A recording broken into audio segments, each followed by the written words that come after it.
Back to my channel. Last class में हमने AP के बारे में पढ़ा था कि एपी क्या होता है। आज हम उसके कुछ इम्पॉर्टेंट पॉइंट जानेंगे जो कि हमारे लिए ज़रूरी है कि इससे पहले हम एपी को सॉल्व करना शुरू करें। तो ये इम्पॉर्टेंट पॉइंट हैं कुछ जो हम जान लेते हैं। तो कुछ इम्पॉर्टेंट पॉइंट जो एपी के लिए हमें जानने ज़रूरी है वो है, सबसे पहला कॉमन डिफरेंस। तो कॉमन डिफरेंस क्या होता है? कॉमन डिफरेंस जैसे हमने लास्ट क्लास में पढ़ा था कि जब हम दो टर्म्स का सब्ट्रैक्शन करते हैं, उनका डिफरेंस निकालते हैं, वो सभी टर्म्स में सेम आता है, उसी को हम कॉमन डिफरेंस कहते हैं और जिसे हम स्मॉल डी से डिनोट करेंगे। सेकंड इसका जो इम्पोर्टेंट पॉइंट है वो ये है टर्म्स क्या होती है एपी की। जितने भी मेंबर्स उस सीरीज़ में हैं, उस पैटर्न में हैं, उन सबको हम टर्म कहेंगे।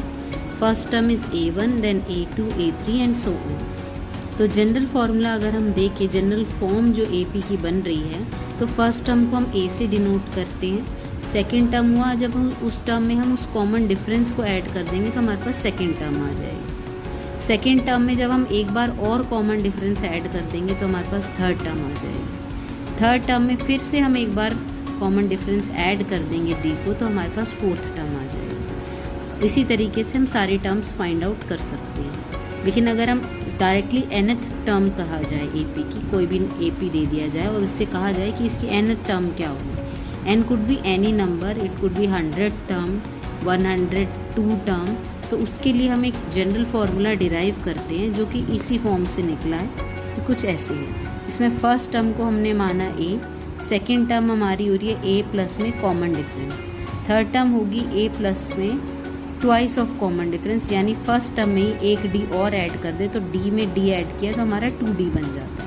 इसी तरीके से ये चलता है। तो ए एन टर्म यानी एन टर्म क्या हो जाएगी? First term as it is, addition n-1 d, d is common difference, a is first term. यानी अगर यहाँ पर आप देख पाएँ तो अगर हमें एन टर्म फाइंड करनी है तो हमारे पास दो चीज़ों की नेसेसिटी है। एक आपके पास फर्स्ट टर्म होनी चाहिए और एक आपके पास कॉमन डिफरेंस होना चाहिए। अगर आपको ये दो चीज़ पता है तो आप कोई से भी नंबर की टर्म फाइंड कर सकते हैं using this formula. This is called nth term formula और general formula to find any term of AP. तो हमने एपी का जनरल फार्मूला जाना कि nth टर्म निकालने के लिए एपी का फार्मूला होता है an इक्वल्स टू a यानी first term plus n-1 d, D is common difference.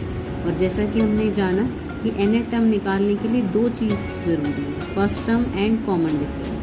तो आइए अब हम इसका प्रैक्टिकल पार्ट देखते हैं कि इस फॉर्मूले का यूज़ हम कैसे करेंगे कि हमारे क्वेश्चन सॉल्व हो जाए। जैसा कि नीचे आप फर्स्ट क्वेश्चन देख रहे हैं जिसमें कि पूछा गया है 30th टर्म ऑफ एपी और एपी गिवन है आपको 10, 7, 4 एंड सो ऑन। क्या होगी 30th टर्म? यानी आपको क्या क्या पता है? आपको n पता है, n क्या है यहाँ पर 30, n यहाँ पर गिवन है आपको, तो यानी आप लिख लीजिए पहले कि n हमारे पास 30 है। और आपके जैसा कि हमने फॉर्मूले में जाना कि आपको फर्स्ट टर्म पता होनी चाहिए और आपको कॉमन डिफरेंस पता होना चाहिए। तो अगर हम ध्यान दें एपी की फर्स्ट टर्म है 10, तो आप देखें ये आपका हो गया 10। And what is D? D आपको पता है कि जब हम सेकेंड टर्म में से फर्स्ट टर्म माइनस करते हैं तो हमारे पास डी आता है। तो डी यहाँ पर हो गया 7 माइनस 10 जो कि हमारे पास आएगा -3, यानी common difference is 3। First term is 10 and जो nth टर्म जो आपको फाइंड करनी है वो 30। तो आप फॉर्मूला लिखिए, ए एन का फॉर्मूला क्या होता है?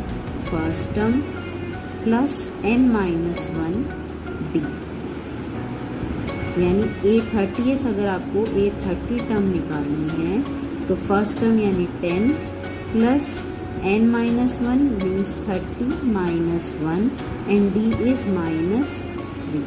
अब इसको अगर हम सॉल्व करेंगे तो हमारे पास 30th टर्म आ जाएगी।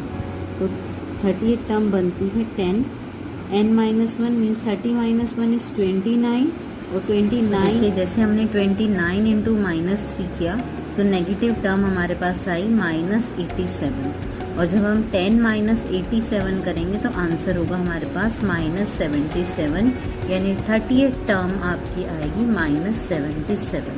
तो ये क्वेश्चन हमारे यहाँ सॉल्व होता है। 30th term of AP is -77। आगे एक क्वेश्चन और देखते हैं जिससे और क्लैरिटी हो कि ये जनरल फार्मूला कैसे अप्लाई होगा। सेकेंड क्वेश्चन देखिए, फाइंड मिसिंग टर्म। ये डिफरेंट टाइप का क्वेश्चन है।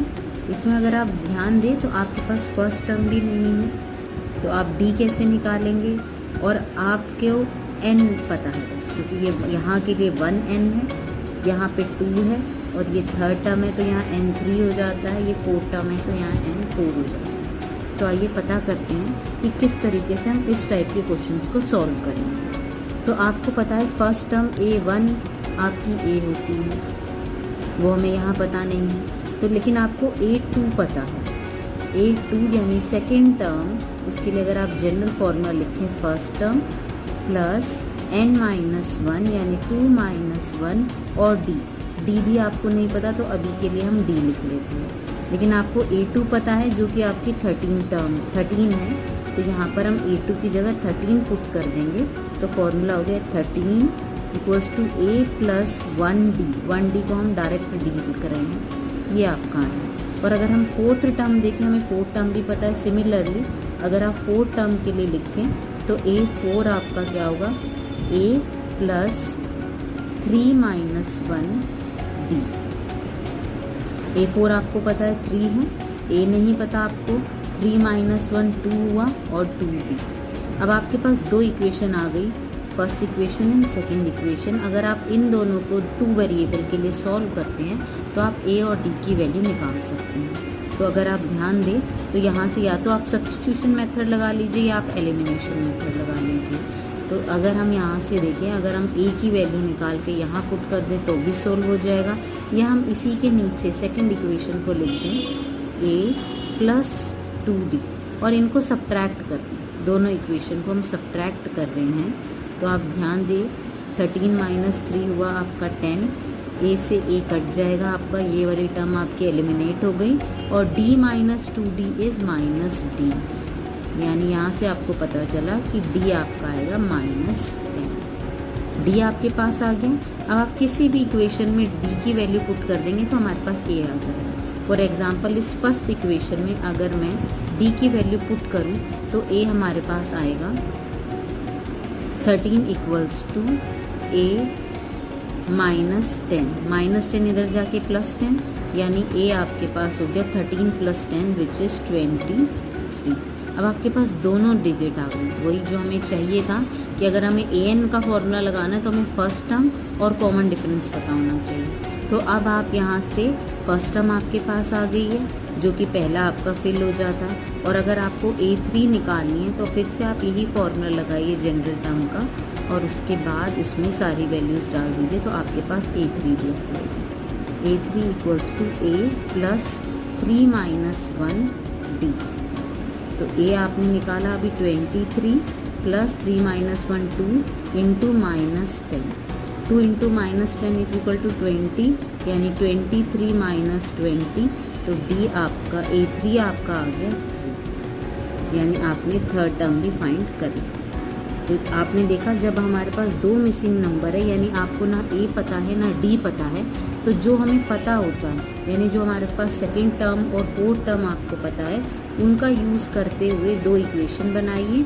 इक्वेशन को सॉल्व करके एलिमिनेशन मेथड या सब्स्टिट्यूशन मेथड से आप d और a की वैल्यू निकाल लीजिए, और फिर इन जब आपके पास a और d आ जाए तो आप उसका यूज़ nth टर्म के फॉर्मूले में करके आप आराम से third term, fourth term, six term, जो टर्म वो कहे आप फाइंड कर सकते हैं।